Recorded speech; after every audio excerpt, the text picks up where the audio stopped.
સત્યનારાયણ ભગવાનની કથા ચાલુ હતી એટલે અમે પ્રસાદ બનાવવાનું ચાલુ કર્યું। પહેલાં દૂધ ગરમ કર્યું અને પછી કાજુના ટુકડા કર્યા, પછી ઘી ગરમ કરીને રવો શેક્યો।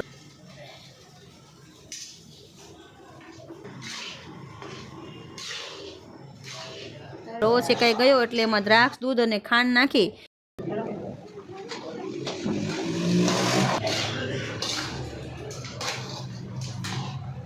પછી નાખ્યા કાજુના ટુકડા। હવે આપણો રવાનો પ્રસાદ થઈ ગયો છે તૈયાર। પછી મારા ભાભીએ બધા માટે ચા બનાવી। હારી બનવી જોઈએ હો સા, ધ્યાન રાખજો બે। સા કેવી બનશે હે રેખા બાબુ?